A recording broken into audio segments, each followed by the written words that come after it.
Sebelum Raden Kian Santang berangkat menemui Ali, kakek itu menyuruhnya bersemedi dulu di ujung kulon atau ujung barat Pasundan dan berganti nama menjadi Galantrang Setra. Setiba di tanah Mekah, ia langsung mencari orang yang bernama Ali, sampai akhirnya bertemu dengan orang yang tidak dikenal di Arab. Orang itu bersedia mengantarkan Raden Kian Santang bertemu dengan Ali, dengan syarat ia mampu mengambil tongkat yang telah ditancapkan di sebuah tempat. Raden Kian Santang tak menolak syarat tersebut. Ia mengambil tongkat yang telah tertancap di pasir. Tapi yang terjadi, Raden Kian Santang tidak mampu mencabut tongkat itu, walaupun ia telah mengerahkan segala kesaktiannya. Bahkan ia sampai mengeluarkan keringat darah. Melihat Kian Santang yang tak mampu mencabut tongkatnya, pria tua menghampiri dan mencabut tongkatnya sambil membaca Bismillah. Tongkat itu pun dapat dicabut dengan sangat mudah. Kian Santang heran, dirinya sampai mengeluarkan keringat darah, sedangkan pria itu dapat dengan mudah mencabut tongkat itu. Menurut legenda, pria itu adalah Ali. Kian Santang akhirnya kembali ke tanah Sunda sambil membawa niat untuk membujuk ayahnya supaya mengikuti ajaran yang dianut Ali.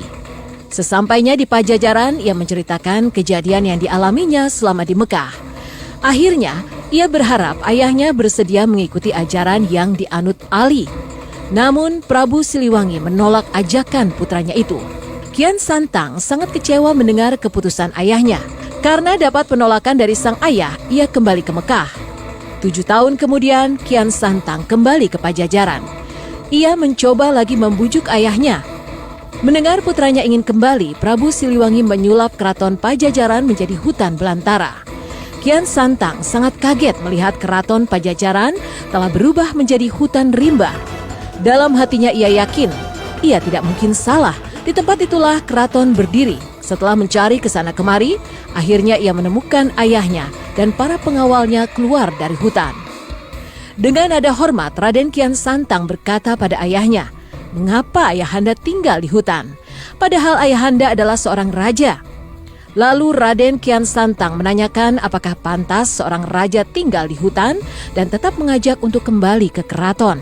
Mendengar pertanyaan putranya, Prabu Siliwangi balik bertanya, apa yang pantas tinggal di hutan? Raden Kian Santang pun menjawab, yang pantas tinggal di hutan adalah harimau.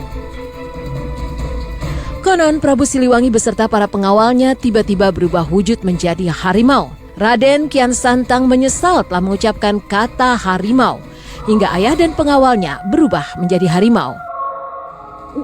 Meskipun ayahnya telah berubah wujud menjadi harimau, Kian Santang tetap berusaha membujuk ayahnya.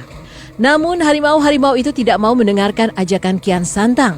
Mereka lari ke daerah selatan yang kini termasuk wilayah Garut. Raden Kian Santang berusaha mencegah, namun usahanya gagal. Harimau-harimau itu masuk ke dalam goa yang kini dikenal dengan nama Goa Sancang yang terletak di Luwing, Sancang, Kabupaten Garut.